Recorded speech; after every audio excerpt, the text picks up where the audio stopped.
नमस्कार दोस्तों, Byju's exam prep IAS Hindi में आप सभी का स्वागत है। आज हम आपके सामने 17 अप्रैल 2022 के समाचार विश्लेषण प्रस्तुत कर रहे हैं, जिसमें द हिंदू समाचार पत्र से संबंधित आलेख और संपादकीय को आधार बनाकर विश्लेषण किया जाएगा और उससे संबंधित मुख्य परीक्षा के जो संभावित प्रश्न होंगे उनकी उत्तर संरचना की भी हम चर्चा करेंगे। आज के अपने विश्लेषण को प्रारंभ करने से पहले हम सत्र के विषय देख लेते हैं। हमारा पहला विषय है ग्रामीण भारत में महंगाई के कारण। भारत में अगर हम महंगाई के स्तर को देखें तो इस वर्ष जनवरी के बाद से लगातार महंगाई के स्तर में एक वृद्धि देखी जा रही है और यूक्रेन रूस के युद्ध के बाद जो वैश्विक प्रभाव है उसने भी भारत में महंगाई को बढ़ाया है। यहाँ पर प्रमुख रूप से हम ग्रामीण क्षेत्र में महंगाई का जो स्तर बढ़ता हुआ दिख रहा है, तुलनात्मक रूप में शहर से ज्यादा, उसकी चर्चा करेंगे। दूसरा विषय स्पेक्ट्रम मूल्य विवाद के संदर्भ में है। भारत सरकार की तरफ से स्पेक्ट्रम की जो नीलामी की जाएगी उसके मूल्य के संदर्भ में जो सिफारिशें हैं वो जारी की गई हैं, उसकी हम चर्चा करेंगे। तीसरा हमारा विषय है आपातकालीन हेल्पलाइन के रूप में चाइल्ड लाइन का जो नंबर 1098 है उसका विलय किया जा रहा है एक दूसरे हेल्पलाइन नंबर 112 में। इसके संदर्भ में यहाँ पर चर्चा है कि इससे किस तरह से लाभ की स्थितियां हैं या इसमें क्या समस्याएं हो सकती हैं।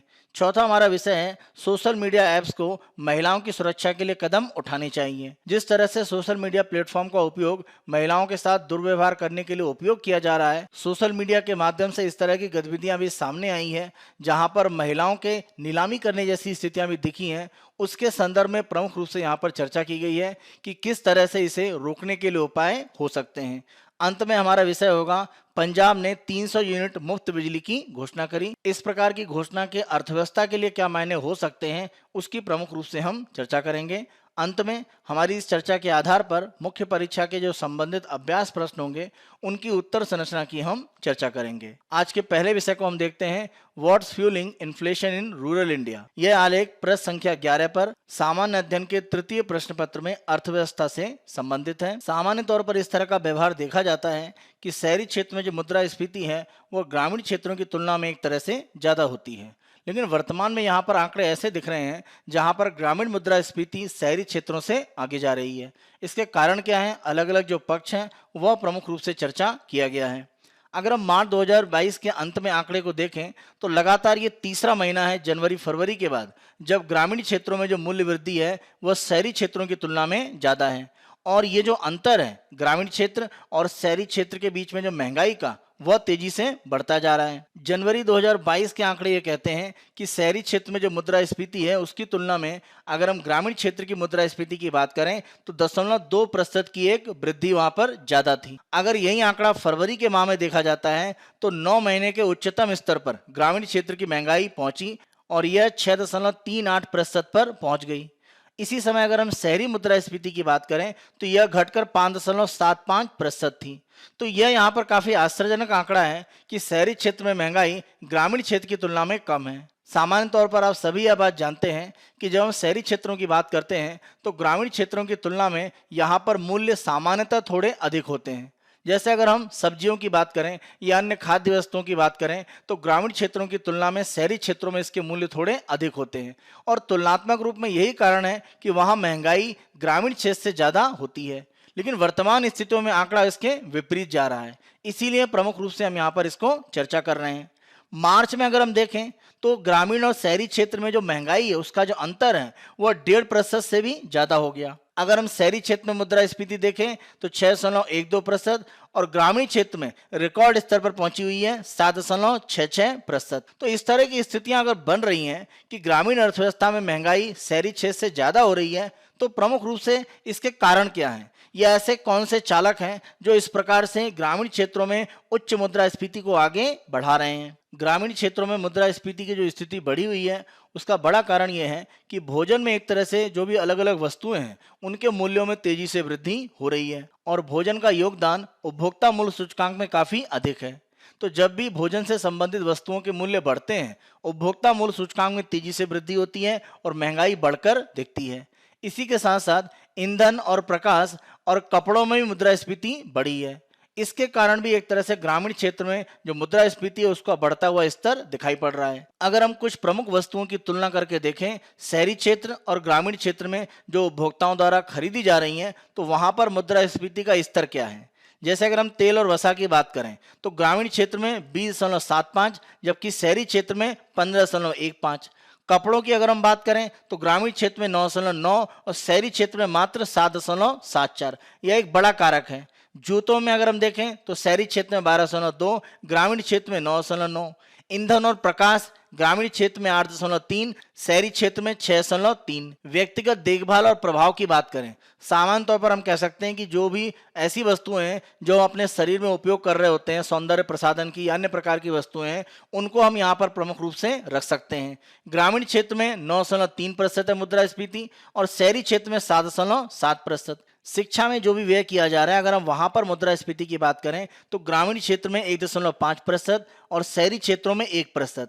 यानी शहरी क्षेत्र की तुलना में ग्रामीण क्षेत्र में जो मुद्रास्फीति शिक्षा को लेकर है वो भी ज्यादा है। ग्रामीण क्षेत्र में मुद्रास्फीति का जो बढ़ा हुआ स्तर है उससे सबसे ज्यादा कौन लोग प्रभावित होंगे और भविष्य में क्या स्थितियां हो सकती हैं। जब भी हम ग्रामीण क्षेत्र में अर्थव्यवस्था की बात करते हैं तो वहां पर बड़ी आबादी अभी भी हमारी कृषि पर निर्भर है। आबादी का जो बड़ा भाग है वो दूसरों के खेतों में काम करता है, यानी भूमिहीन रूप में वो काम कर रहा है। इसीलिए अगर ग्रामीण अर्थव्यवस्था में मुद्रास्फीति बढ़ती है तो गरीबों पर सबसे अधिक प्रभाव पड़ता है। हम ध्यान रखें, मुद्रास्फीति का प्रभाव चाहे शहर हो या ग्रामीण क्षेत्र, अगर बढ़ेगी तो सबसे ज्यादा गरीब व्यक्ति ही प्रभावित होता है, क्योंकि तुलनात्मक रूप में ग्रामीण अर्थव्यवस्था में ज्यादा एक गरीबी की व्याप्तता है। इस कारण से मुद्रास्फीति का बढ़ना वहां पर ज्यादा लोगों को प्रभावित करता है। इसका एक दूसरा भाग ये भी है कि ग्रामीण अर्थव्यवस्था में जो भी अलग अलग वस्तु और सेवाएं खपत की जाती हैं उनमें भोजन की मात्रा एक तरह से सबसे बड़ा भाग बनाती है। यानी भोजन पर जो व्यय किया जाता है, अन्य प्रकार की खपत की जो वस्तुएं हैं उनकी तुलना में यह सबसे बड़ा घटक होता है। और अभी हमने देखा कि भोजन से संबंधित अलग अलग जो खाद्य वस्तुएं हैं उनमें मूल्य वृद्धि हुई है। इसी कारण से पूर्ण रूप से जो मुद्रास्फीति है वह ग्रामीण अर्थव्यवस्था में बढ़ी हुई दिख रही है और उसका प्रभाव भी ज्यादा पड़ रहा है। मुद्रास्फीति में अगर हम शहरी और ग्रामीण दोनों ही क्षेत्रों की बात करें तो आबादी में जो सबसे निचला 20% भाग है, जो सबसे अधिक गरीब है, वह सबसे ज्यादा प्रभावित होता है, क्योंकि उसके आय के जो साधन है वह नियमित नहीं होते हैं। अब आपके पास अगर आय का साधन नियमित नहीं है तो जो भी आपके लिए भोजन या अन्य प्रकार की आवश्यकताएं हैं वह लगातार पूरा कर पाना आसान नहीं है, क्योंकि जो भी आपकी बचत है, अगर मूल्य वृद्धि होती है तो वो बचत जल्दी समाप्त हो जाती है। तो नियमित रोजगार की जो स्थितियां नहीं है उससे एक तरह से काफी हानि होती है। तो जो सबसे गरीब स्तर पर है आबादी में, वो चाहे शहर में हो या ग्रामीण में, वहां पर मुद्रास्फीति का प्रभाव सबसे ज्यादा देखा जाता है। भविष्य के लिए इस तरह के अनुमान है कि ईंधन के मूल्य और बढ़ सकते हैं अगर रूस और यूक्रेन का विवाद जल्द समाप्त नहीं हुआ, और इसके अभी आसार भी नहीं है। इस आधार पर अगर ईंधन के मूल्य बढ़ते हैं तो परिवहन का साधन महंगा होगा, और परिवहन लागत जब बढ़ती है तो अन्य वस्तुओं के मूल्य भी बढ़ते हैं, क्योंकि परिवहन का उपयोग करके ही विभिन्न प्रकार की जो वस्तुएं हैं वो उत्पादन केंद्र से बाजारों तक पहुंचती हैं। तो मूल्य वृद्धि के और होने की संभावनाएं प्रबल हैं। ईंधन के मूल्यों के बढ़ने से सबसे बड़ा जो प्रभाव है वो खाद्य मुद्रास्फीति पर पड़ता है, क्योंकि उत्पादन केंद्र से बाजार तक सामान को ले जाने में परिवहन लागत बढ़ती है और खाद्य वस्तुओं के मूल्य बढ़ते हैं। और जब भी खाद्य मुद्रास्फीति बढ़ती है इसका प्रभाव सबसे ज्यादा गरीब लोगों पर होता है, और ये ग्रामीण अर्थव्यवस्था पर भी ज्यादा प्रभाव डालता है। अंतिम रूप में अगर हम मूल मुद्रास्फीति की बात करें, जिसको हम कोर इन्फ्लेशन कहते हैं, जब हम मूल मुद्रास्फीति या कोर इन्फ्लेशन की बात करते हैं तो इसे निकालने के लिए सामान्य तौर पर जिन वस्तुओं में ज्यादा मूल्यों में गतिशीलता होती है, बहुत परिवर्तन होते रहते हैं, उनको अलग करके हम मुद्रास्फीति की गणना करते हैं। जैसे अगर हम खाद्य वस्तुओं की बात करें या ईंधन के साधनों की बात करें, इनके मूल्यों में तेजी से परिवर्तन होते हैं, तो इन वस्तुओं को अलग करके जो वस्तुएं बचती हैं उनके मूल्य परिवर्तन को जब मापा जाता है तो उसको हम मूल मुद्रास्फीति या कोर इन्फ्लेशन कहते हैं। आंकड़े अब ये बता रहे हैं कि मूल मुद्रास्फीति या कोर इन्फ्लेशन के भी बढ़ने की संभावना है, यानी खाद्य और ईंधन के अलावा अन्य जो उपभोक्ता वस्तुएं उसमें भी मूल्य बढ़ेंगे, और इससे अर्थव्यवस्था के हर भाग में मूल्य वृद्धि का जो प्रभाव है वो ज्यादा दिखेगा। जैसा भी हमने चर्चा करा कि रूस यूक्रेन का जो संघर्ष है वो कहीं ना कहीं ईंधन के मूल्यों को बढ़ाने के लिए प्रमुख रूप से उत्तरदायी है, लेकिन इसका प्रभाव खाद्य कीमतों पर भी पड़ रहा है, क्योंकि रूस यूक्रेन का जो क्षेत्र है वो भारत में रासायनिक खादों का बड़े पैमाने पर निर्यात करता है, और जब भी रासायनिक खादों की जो सप्लाई है वो कम होती है तो उसकी कीमतें बढ़ जाती हैं, और रासायनिक खादों की कीमतें बढ़ने का मतलब है कृषि क्षेत्र में जो इनपुट है, जो आगत है, उसकी एक तरह से कीमत बढ़ गई। इस आधार पर जो भी उत्पादन होगा कृषि क्षेत्र में उसका मूल्य बढ़ जाएगा और इस आधार पर खाद्य मुद्रास्फीति के बढ़ने की संभावना है। अनुमान ये लगाया जा रहा है कि रूस यूक्रेन के संघर्ष के कारण रासायनिक खादों के मूल्य में जो वृद्धि हो रही है उससे उत्पादन की जो लागत है कृषि क्षेत्र में उसमें 8 से 10% की वृद्धि होगी। लेकिन सरकार जब भी एक तरह से देखती है कि अर्थव्यवस्था में किसानों की लागत बढ़ी हुई है और किसानों को बाजार में फसल बेचने से ज्यादा लाभ नहीं हो रहा है तो सरकार न्यूनतम समर्थन मूल्य को एक तरह से क्या है बढ़ाती है और माना जा रहा है कि किसानों को लाभ देने के लिए न्यूनतम समर्थन मूल्य कम से कम 12 से 15% बढ़ेगा। अगर 12 से 15% न्यूनतम समर्थन मूल्य बढ़ता है इसका मतलब सरकारी जो भी खरीद होगी वह 12 से 15% अधिक मूल्यों पर। इस आधार पर भी अगर हम देखें तो खाद्य वस्तुओं की जो कीमतें हैं उनके बढ़ने की संभावनाएं प्रबल हैं। अनुमान यही है कि अगर मॉनसून सामान्य रहता है तो खाद्यान्न उत्पादन की जो स्थितियां भारत में वह सामान्य रहेंगी और मुद्रास्फीति में आने वाले समय में एक नियंत्रण की स्थिति बन सकती है। अगर मुद्रास्फीति नियंत्रित होती है तो माना जा रहा है कि ग्रामीण अर्थव्यवस्था में उपभोक्ताओं की जो मांग है उसमें सुधार होगा, यानी आवश्यक जो खाद्य वस्तु और सेवाएं उनके अलावा अन्य प्रकार की जो वस्तु और सेवाएं हैं उनकी मांग, क्योंकि वर्तमान में खाद्य वस्तुएं और आवश्यक जो वस्तुएं हैं उनके मूल्य बढ़े हुए हैं तो यहाँ पर जो ग्रामीण है वो अन्य प्रकार की उपभोक्ता वस्तुएं नहीं खरीद रहे हैं। तो अगर मुद्रास्फीति नियंत्रित होती है तो आवश्यक वस्तुओं और सेवाओं के अतिरिक्त अन्य प्रकार की जो उपभोक्ता वस्तुएं हैं उनकी मांग ग्रामीण अर्थव्यवस्था में बढ़ेगी और जब भी मांग बढ़ती है तो हमें अर्थव्यवस्था में उत्पादन की जो स्थितियां हैं उसको बढ़ाने का एक मौका मिलता है। अगर उत्पादन बढ़ेगा तो रोजगार और आय के साधन अर्थव्यवस्था में बढ़ते हैं तो ग्रामीण अर्थव्यवस्था की जो मांग है उपभोक्ता क्षेत्र में उसका बढ़ना पूरी अर्थव्यवस्था के आगे बढ़ने के लिए भी एक आवश्यक कारक है और यह निर्भर इसी पर करता है कि भविष्य में अगर सामान्य मुद्रास्फीति नियंत्रित होती है तो आवश्यक वस्तुएं जैसे अगर हम खाद्य वस्तुओं की बात करें तो उनसे अलग अन्य प्रकार की उपभोक्ता वस्तुओं को खरीदने के लिए भी ग्रामीण लोग आगे बढ़ेंगे और यह अर्थव्यवस्था में मांग को बढ़ाकर अर्थव्यवस्था को रिकवरी में एक तरह से जो कोविड के बाद की स्थितियों में हम काम कर रहे हैं उसमें आगे बढ़ाने में मदद करेगा। आज के हम दूसरे आलेख को देखते हैं, स्पेक्ट्रम प्राइस रो। यहाँ पर स्पेक्ट्रम की जो नीलामी होने वाली है सरकार की तरफ से उसके मूल्य के संदर्भ में भारत में जो नियामक संस्था है दूरसंचार क्षेत्र की ट्राई उसकी तरफ से सिफारिशें दी गई हैं। इन सिफारिशों में कुछ का विरोध भी किया जा रहा है, उसी आधार पर हम प्रमुख रूप से चर्चा करेंगे। भारत में दूरसंचार क्षेत्र की जो नियामक संस्था है ट्राई यानी telecom regulatory authority of India, भारतीय दूरसंचार नियामक प्राधिकरण, इसके द्वारा इसी सप्ताह स्पेक्ट्रम की नीलामी के संबंध में जो सिफारिशें हैं वो जारी की गई हैं। इन सिफारिशों के आधार पर भारत में जो स्पेक्ट्रम है उसकी नीलामी की जाएगी। जब हम स्पेक्ट्रम की बात करते हैं तो यह प्रमुख रूप से रेडियो आवृत्ति का भाग है जिसको प्रमुख रूप से नीलामी के लिए जारी किया जाता है। इस रेडियो आवृत्ति के माध्यम से वायरलेस रूप में जो दूरसंचार है वह प्रमुख रूप से संचालित किया जाता है। स्पेक्ट्रम की नीलामी के माध्यम से अलग अलग बैंड की यानी एक सीमा के अंदर जो रेंज होती है उसमें रेडियो आवृत्ति जारी की जाती है और कभी कभी एकल रेडियो आवृत्ति भी जारी की जाती है जिसके माध्यम से दूरसंचार कंपनियां दूरसंचार की अलग अलग जो सुविधाएं हैं वो उपभोक्ताओं को उपलब्ध कराती हैं। जैसे वर्तमान में ट्राई की तरफ से जो सिफारिश की गई है उसमें 700 megahertz, 800 megahertz, 900 megahertz, 1800 megahertz, 2100 megahertz, 2300 megahertz, 2500 megahertz प्रमुख रूप से बताए गए हैं। साथ साथ एक नए बैंड का जो स्पेक्ट्रम है वो 600 मेगाहर्ट्ज का जारी किया जाएगा।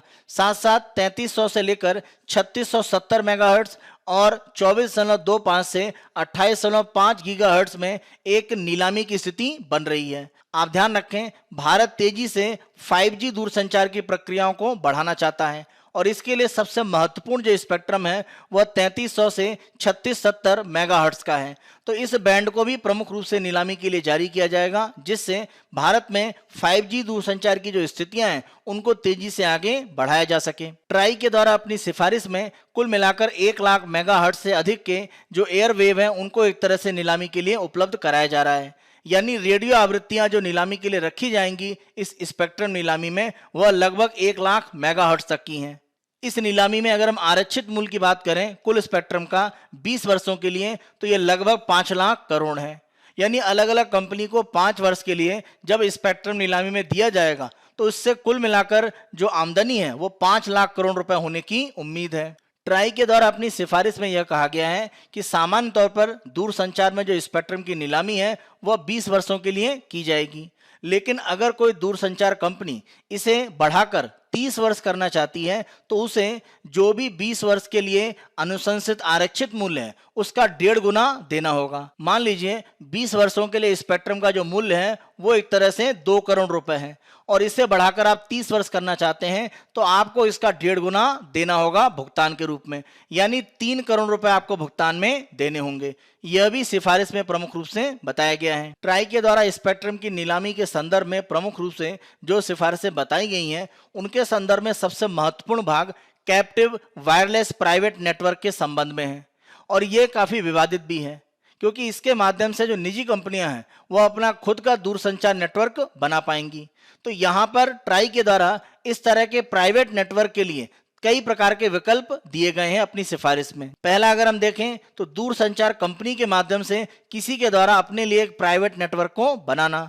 दूसरा, दूरसंचार कंपनियों के स्पेक्ट्रम का उपयोग करके उद्यम के परिसर में स्वतंत्र पृथक नेटवर्क बनाना। एक जगह आप दूरसंचार कंपनी के माध्यम से निजी नेटवर्क बनाकर उपयोग कर रहे हैं, दूसरे में आप दूरसंचार कंपनी के स्पेक्ट्रम का उपयोग करके आपका जो भी उद्यम या कोई भी आपका मान लीजिए कहीं पर बिल्डिंग या कॉम्प्लेक्स है उसके अंदर एक स्वतंत्र पृथक नेटवर्क बनाकर कार्य कर रहे हैं। तीसरा, उद्यम को दूरसंचार कंपनी से या सीधे दूरसंचार विभाग से पट्टे पर यानी लीज पर स्पेक्ट्रम लेकर काम करना होगा और वह अपना निजी नेटवर्क बना सकता है। ट्राई के द्वारा यह सिफारिश की गई है कि दूरसंचार के क्षेत्र में व्यापार को आसान करने के लिए उसकी तरफ से जो भी LSA हैं यानी लाइसेंस सर्विस एरिया, यानी जिस क्षेत्र में किसी कंपनी को एक लाइसेंस दिया जाता है सेवा प्रदान करने के लिए, उसमें प्रति स्पेक्ट्रम बैंड 1 लाख रुपए का अगर वो भुगतान करें, जो भी स्पेक्ट्रम उसके द्वारा खरीदा गया है उसको वो एक तरह से वापस कर सकता है। तो यह एक पारदर्शी और आसान तरीका होगा अपने स्पेक्ट्रम को वापस करने का। तो यह जो सिफारिश है ये काफी महत्वपूर्ण है क्योंकि कभी कभी दूरसंचार कंपनियों को स्पेक्ट्रम उपयोग में नहीं होता है तो वह उसको वापस नहीं कर पाते हैं या उसके लिए जो प्रक्रिया है वो काफी जटिल है।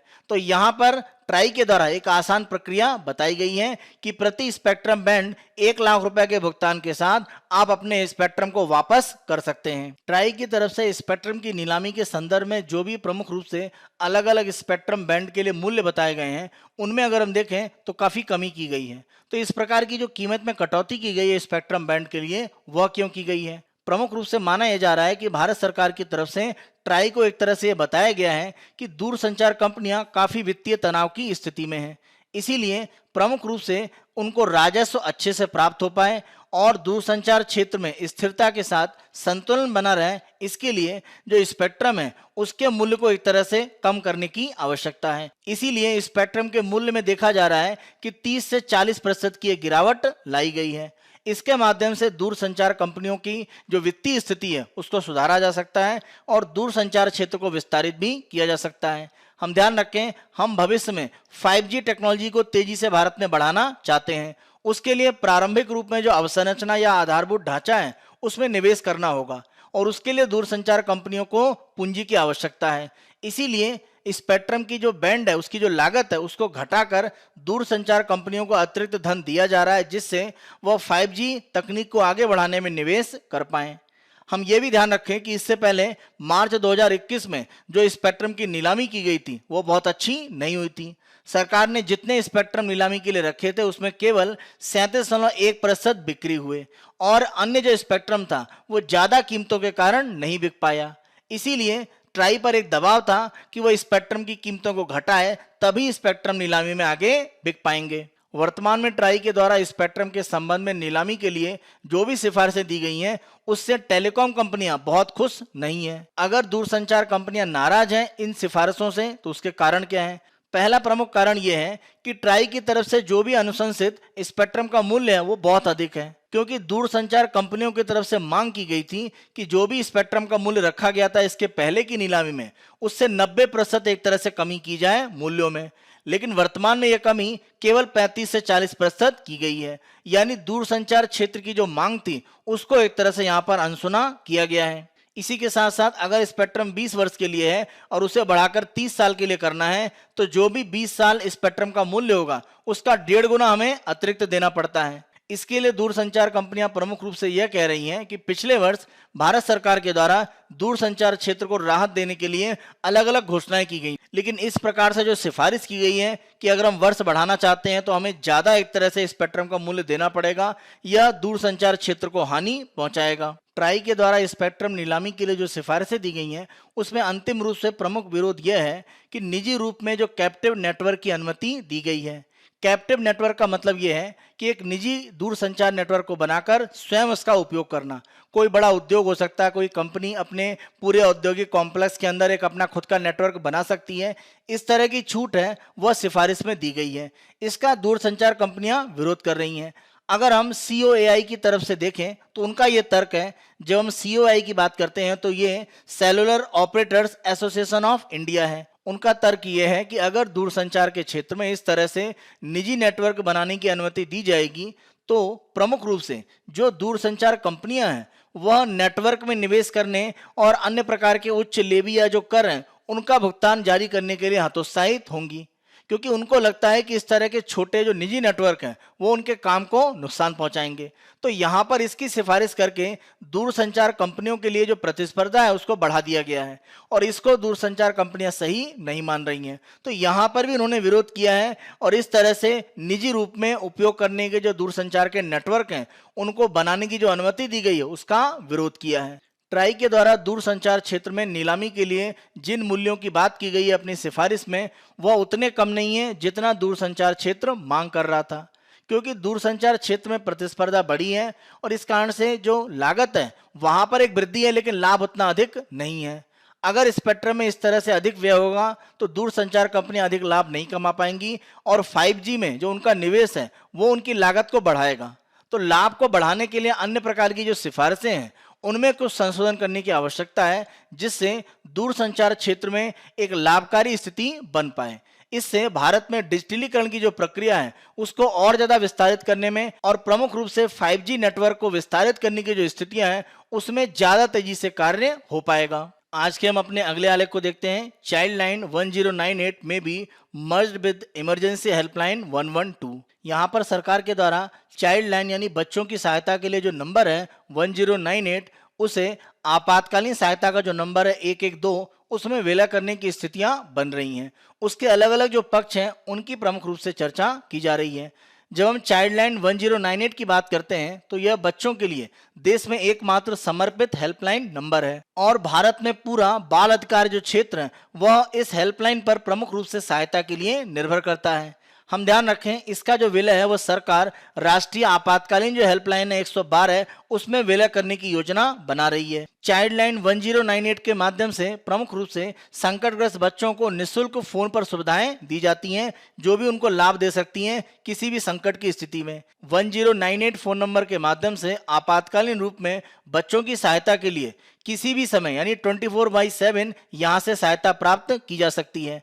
वर्तमान में यह दुनिया की सबसे बड़ी आपातकालीन हेल्पलाइन सेवाओं में से एक है और देश की बड़ी आपातकालीन प्रतिक्रिया प्रणालियों में से एक मानी जाती है जिसमें सालाना 50 लाख कॉल आते हैं। भारत सरकार के द्वारा बाल संरक्षण सेवाओं के लिए मिशन वात्सल्य योजना में जो दिशा निर्देश जारी किए गए हैं उसमें गृह मंत्रालय की वर्तमान में जो सार्वभौमिक आपातकालीन हेल्पलाइन नंबर 112 है उसके साथ में चाइल्ड लाइन का जो हेल्पलाइन नंबर है उसको जोड़ा जाएगा और इस एकीकरण के माध्यम से कोशिश ये है कि पुलिस, स्वास्थ्य और महिला सुरक्षा से संबंधित जो सेवाएं हैं जो 112 नंबर से प्रदान की जाती हैं उसी में जो भी बच्चों की सहायता है चाइल्ड लाइन के माध्यम से की जाती है वह सुविधा भी प्रदान की जाए। Child line 1098 child line India foundation नामक एक निजी ट्रस्ट के द्वारा चलाया जाता है जो एकीकृत बाल संरक्षण योजना के तहत महिला एवं बाल विकास मंत्रालय से धन प्राप्त करता है और इसे अब मिशन वात्सल्य का हिस्सा बना दिया गया है।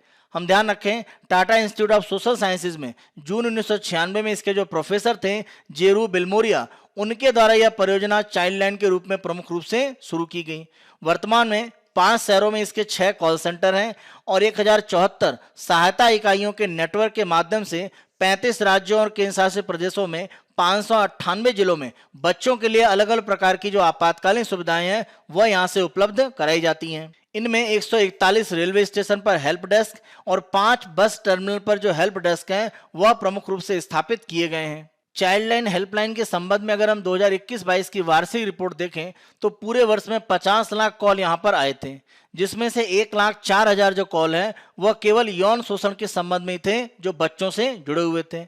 18,000 यहाँ पर कॉल बच्चों के लापता होने के संबंध में थे और लगभग 1.6 लाख जो कॉल हैं वो विभिन्न प्रकार की सेवाओं के बारे में जानकारी या रेफरल यानी अन्य प्रकार से जो दूसरी सहायता एक तरह सेवा है उसमें वो कैसे सहायता प्राप्त कर सकते हैं उसके संबंध में जानकारी लेने के लिए आए थे। कोविड-19 के समय में भी चाइल्डलाइन का जो नंबर था 1098 इसमें महत्वपूर्ण रूप से एक तरह से सहायता प्रदान करी। इसने लगभग 1.59 लाख कॉल प्राप्त की है, जिसके माध्यम से कोविड-19 से प्रभावित जो भी बच्चे थे उनकी अलग अलग जो सहायता है वो की गई। वो चाहे उनके परिवार में माता पिता की मान लीजिए मृत्यु होती है या अन्य प्रकार की जो समस्याएं हैं उनके आवास के संबंध में, भोजन के संबंध में या किसी तरह से उनका शोषण होता है, उससे बचाव करने के लिए प्रमुख रूप से इस कॉल सेंटर के माध्यम से बच्चों को बड़े पैमाने पर सहायता प्रदान की गई। अगर सरकार के द्वारा 1098 का जो चाइल्डलाइन नंबर है इसको मिला दिया जाता है जो हमारा आपातकालीन नंबर है 112, तो इसमें प्रमुख रूप से विवाद की स्थितियां क्या हैं? तो विवाद प्रमुख रूप से यह है कि जब हम चाइल्डलाइन की बात करते हैं तो यह केवल बच्चों को बचाने की स्थिति नहीं है कि बच्चे किसी आपातकालीन समस्या में है तो उनको बचाना है। इसके माध्यम से परामर्श देना, उन्हें किस तरह की परेशानी है उसके बारे में पता करना, उसकी पहचान करना और फिर उस समस्या का समाधान खोजना। क्योंकि 112 की जो आपातकालीन नंबर है उसके माध्यम से बच्चे अगर किसी समस्या में है, किसी संकट में है तो उनको बचाने की स्थितियां बनती हैं। यहाँ पर हम ध्यान रखें, जब हम चाइल्डलाइन इस नंबर की बात करते हैं 1098, तो यह केवल बच्चों को बचाने की स्थिति नहीं, अन्य प्रकार की जो स्थितियां उसमें भी सहायता करता है। क्योंकि सामान्य तौर पर जो बच्चा है वो पहली बार में ही एक तरह से अपनी समस्या को नहीं बताता है। इसका उदाहरण आप ऐसे देखिए कि इस हेल्पलाइन पर जो भी कॉल आती है उसमें से आधी कॉल साइलेंट कॉल होती हैं, यानी बच्चे अपनी समस्या के लिए जब भी इस नंबर पर कॉल करते हैं तो पहली बार में वो अपनी समस्या नहीं बताते हैं और अपनी परेशानी को बताने में वो डरते भी हैं। आगे चलकर जैसे जैसे सामाजिक कार्यकर्ता जो इसमें जुड़े हुए हैं उनके द्वारा जैसे जैसे बच्चों का आत्मविश्वास बढ़ाया जाता है वो अपनी समस्याएं बताते हैं और जो कॉल एक साइलेंट कॉल के रूप में थी आगे चलकर वहां पर बच्चों की समस्या का पता चलता है। तो यह केवल आपातकालीन सहायता के लिए नहीं है, क्योंकि पहली बार में जो कॉल है वो बच्चे वहां पर अपनी समस्या बता पाएं यह आवश्यक नहीं है। आंकड़ा आप देख सकते हैं, आधी कॉल जो पहली होती हैं जो चाइल्डलाइन 1098 पर गई हैं वह एक तरह से साइलेंट कॉल हैं। तो ये हमें दिखाता है कि यह आपातकालीन सहायता ही केवल नहीं, अन्य प्रकार से बच्चों की सहायता करने की स्थितियां भी यहाँ पर बनती हैं। इसीलिए अगर ये अलग रहेगी तो इससे लाभ की स्थितियां बच्चों के संबंध में जो समस्याएं हैं उसमें ज्यादा बड़े पैमाने पर की जा सकती है। आज के हम अपने अगले आलेख को देखते हैं, social media apps must take steps to protect women. इस आलेख में मुंबई पुलिस की साइबर सेल में डिप्टी कमिश्नर के पद पर रह चुकी रश्मि कारेंदकर का इंटरव्यू प्रकाशित हुआ है, जिन्होंने प्रमुख रूप से बुल्लीबाई और क्लब हाउस जैसे जो मामले हैं उनमें प्रमुख रूप से जांच की थी। और इस इंटरव्यू के माध्यम से उन्होंने एक तरह से ये बताया है कि किस तरह से सोशल मीडिया के जो ऐप हैं उनको महिलाओं के संरक्षण के लिए जो स्थितियां हैं उसमें अपनी तरफ से योगदान देना चाहिए। अगर हम पिछले 1 वर्ष में देखें तो सोशल मीडिया के माध्यम से महिलाओं को अलग अलग तरह से शोषण करने की जो स्थितियां हैं वो बढ़ी हैं और कुछ इस तरह के मामले भी आए हैं। अगर हम बुल्लीबाई और क्लब हाउस जैसे मामले देखें जहां पर महिलाओं को ऑनलाइन रूप में सोशल मीडिया का उपयोग करके उनकी नीलामी करने जैसी स्थितियां भी बनी हैं। इस प्रकार से सोशल मीडिया का जो गलत उपयोग हो रहा है उसको रोकने के लिए प्रमुख रूप से एक जागरूकता की स्थिति वो बढ़ाने की आवश्यकता है। क्योंकि अगर हम बुल्लीबाई या क्लब हाउस के मामले में देखें, जो भी लोग अभियुक्त के रूप में पकड़े गए वो काफी युवा थे। इन युवाओं के द्वारा जो भी सोशल मीडिया पर काम किया जा रहा था, महिलाओं के साथ शोषण या दुर्व्यवहार की स्थितियां जो बन रही थी उनके संदर्भ में उनके परिवार वालों को कोई जानकारी नहीं थी। यानी अगर जागरूकता नहीं फैलेगी तो हम युवाओं में वर्तमान जो ये स्थितियां हैं जिसके माध्यम से वो सोशल मीडिया का गलत उपयोग कर रहे हैं उसको नहीं रोक सकते हैं। इसीलिए प्रमुख रूप से यहाँ पर सिफारिश की जा रही है कि सोशल मीडिया जागरूकता पैदा करने के लिए एक तरह से कार्य करे। और यहाँ पर पहली सलाह ये दी जा रही है कि साइबर मनोविज्ञान का अध्ययन करने की आवश्यकता है, जिसके माध्यम से लोगों को जिम्मेदारी से सोशल मीडिया का उपयोग करना सिखाया जाना चाहिए। आज के समय में आप देखते हैं सोशल मीडिया में किसी के द्वारा कोई भी कमेंट किसी भी रूप में कर दिया जाता है, उससे किसी महिला या किसी भी व्यक्ति पर कैसा प्रभाव पड़ रहा है उसके बारे में कोई भी चिंता नहीं की जाती है। तो इस तरह से जो साइबर मनोविज्ञान है, इसके संदर्भ में लोगों में जागरूकता बढ़ानी होगी, तभी इसका जो गलत उपयोग है वह करने की प्रवृत्ति रुकेगी। यहाँ पर हमें केवल युवाओं को ही नहीं, हर व्यक्ति को जो सोशल मीडिया का उपयोग कर रहा है उसे सोशल मीडिया पर क्या करना चाहिए और क्या बिल्कुल नहीं करना चाहिए, इसके बारे में एक तरह से बताया जाना चाहिए, तभी हम इसके दुरुपयोग को रोक सकते हैं। सोशल मीडिया के गलत उपयोग में जिस तरह से नाबालिग और किशोर लोग एक तरह से पकड़े जा रहे हैं, ये स्थितियां दिखा रही हैं कि माता पिता, शिक्षक और जो मनोवैज्ञानिक हैं उनका एक तरह से सहारा लेने की आवश्यकता है। उनके माध्यम से किशोरों को यह समझाने की जरूरत है कि सोशल मीडिया पर जो झूठी पहचान है उसके माध्यम से उन्हें कोई भी एक तरह से लाभ नहीं है, और आभासी दुनिया में अपनी नकली पहचान के आधार पर किसी भी तरह का अगर वो कार्य कर रहे हैं तो वो भविष्य में उनको एक संकट की स्थिति में ला सकता है।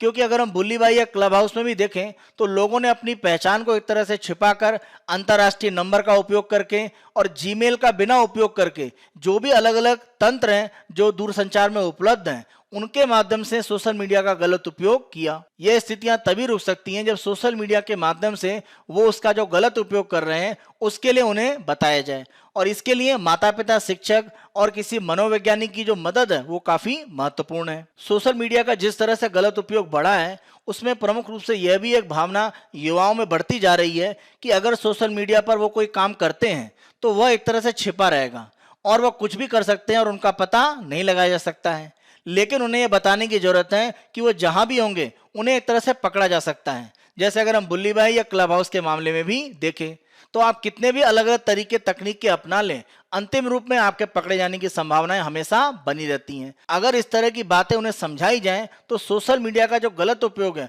उसको एक तरह से रोका जा सकता है। सोशल मीडिया के गलत उपयोग को अगर हम रोकना चाहते हैं तो उसके लिए शुरुआत कैसे हो सकती है? शुरुआत पहली यही है कि महिलाओं की सुरक्षा के संबंध में जो वर्तमान परिभाषा है उसको परिवर्तित करने की आवश्यकता है। सामान्य तौर पर हम मान लीजिए किसी महिला को सामने देखते हैं तो वहां पर हम उसके सुरक्षित रहने की स्थितियों की बात करते हैं, लेकिन जब हम सोशल मीडिया प्लेटफॉर्म पर आ जाते हैं तो किसी भी महिला को किसी भी तरह से अश्लील या अन्य प्रकार के जो बयान है वह देने से हम पीछे नहीं हटते हैं।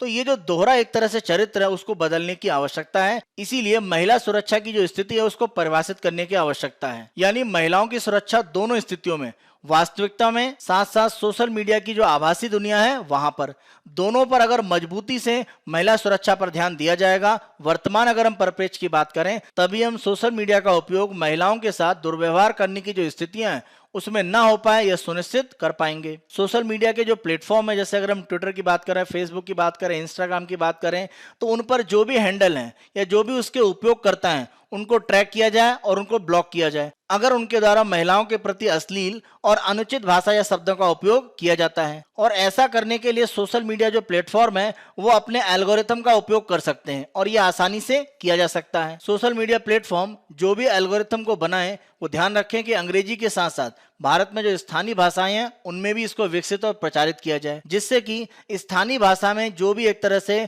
सोशल मीडिया प्लेटफॉर्म का गलत उपयोग है उसको रोका जा सके। आप ध्यान देते हो कि फेसबुक पर जिस प्रकार के पोस्ट आप ज्यादा देखते हैं, आपको हमेशा जो भी एक रिकमेंडेशन या अलग अलग पोस्ट दिखाए जाते हैं फेसबुक में, वो आपकी जो पसंद होती है उसके अनुसार ही होता है।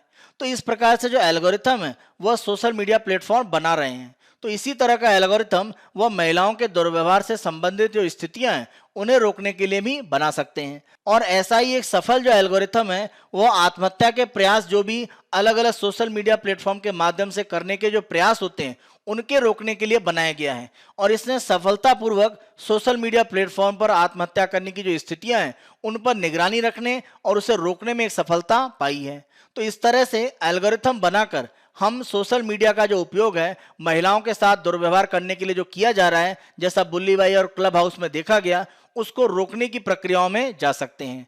अंतिम रूप में सोशल मीडिया के जो प्लेटफॉर्म है उनको अपनी जिम्मेदारी समझनी होगी, तभी इस तरह का जो दुरुपयोग है उसको रोका जा सकता है। इसी के साथ साथ जितने भी सोशल मीडिया के ऐप हैं उन्हें महिला सुरक्षा से संबंधित जो भी अलग अलग मुद्दे हैं उन्हें देखने के लिए एक अलग शिकायत प्रकोष्ठ बनाना चाहिए और इस प्रकार के जो प्रकोष्ठ होंगे वो महिलाओं के साथ दुर्व्यवहार को रोकने और उनकी सुरक्षा के लिए 24 घंटे काम करें। अगर इस तरह की स्थिति सोशल मीडिया प्लेटफॉर्म पर बनती है तो इसमें महिलाएं अपने खिलाफ अगर किसी भी तरह से दुर्व्यवहार की स्थिति बनती है तो उसकी शिकायत करने के लिए आगे आएंगी और यह उन्हें प्रोत्साहित करेगा कि जो भी उनके साथ दुर्व्यवहार कर रहा है उसको एक तरह से कानून के दायरे में लाया जाए। जिस तरह से सोशल मीडिया ऐप भारत में प्रचलित हो रहे हैं और उनके द्वारा बड़े पैमाने पर यहाँ पर राजस्व प्राप्त किया जा रहा है, उनकी एक जिम्मेदारी बनती है कि महिलाओं को भी इस प्लेटफॉर्म पर एक सुरक्षित स्थिति में वो पहुंचाएं।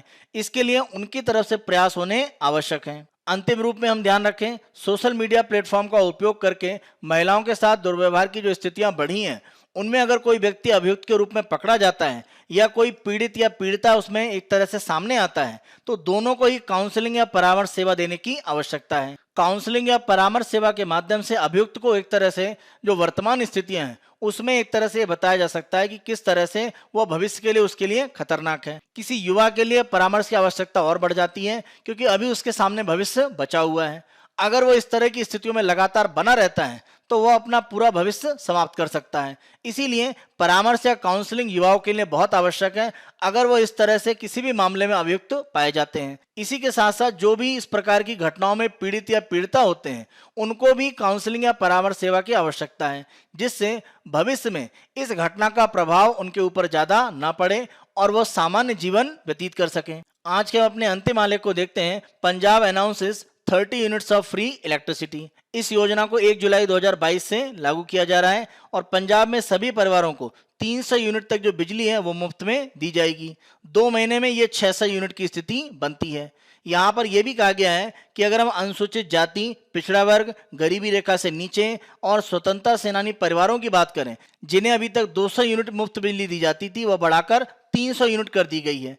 और अगर 600 यूनिट के ऊपर 2 माह में उनका व्यय होता है तो जो भी 600 यूनिट से ऊपर होगा उसी का एक तरह से उनको भुगतान करना है, ना कि 600 यूनिट का। इन वर्गों को जहां पर छूट दी गई है उनसे अलग अगर हम सामान्य परिवारों की बात करें, अगर 2 महीने में 600 यूनिट से ज्यादा की स्थिति बनती है तो उन्हें पूरा चार्ज देना पड़ेगा जो भी बिजली का उन्होंने एक तरह से खपत किया है। मुफ्त में बिजली, पानी या इस प्रकार की अन्य सुविधाओं को देने के लिए अलग अलग राज्यों में पार्टियों के द्वारा प्रमुख रूप से वादे किए जाते हैं और चुनाव के बाद उनको एक तरह से निभाने का प्रयास भी किया जाता है, जैसा हम पंजाब में देख रहे हैं। तो इस तरह से अगर मुफ्त में कोई सुविधा दी जाती है तो उसके आर्थिक पक्ष क्या है, यहाँ पर प्रमुख रूप से विवाद कैसे बनता है अगर इस तरह की कोई योजना लागू होती है। जैसे अगर हम मुफ्त बिजली की बात करें, मुफ्त बिजली का उपयोग करने की स्थितियां पंजाब में अगर बढ़ेंगी तो पंजाब, आप ध्यान रखें, कृषि पर काफी हद तक एक तरह से कार्य करता है और किसानों को मुफ्त बिजली की स्थिति अभी भी पंजाब में बनी हुई है, वह पहले भी थी। तो अगर आप किसानों को मुफ्त बिजली देते हैं तो माना यह जाता है कि बड़े पैमाने पर ट्यूबवेल के माध्यम से या पंप सेट के माध्यम से वह भूजल का बड़े पैमाने पर उपयोग करते हैं और पंजाब में भूजल का जो स्तर है उसमें काफी गिरावट देखी गई है। पंजाब में इस तरह के मामले भी आते हैं कि जो भी ट्यूबवेल या पंप सेट है उनको ऑटो सेट करके रखा जाता है, यानी अगर बिजली आती है तो वो तुरंत चलने लगेंगे और बिजली जाते ही बंद हो जाते हैं।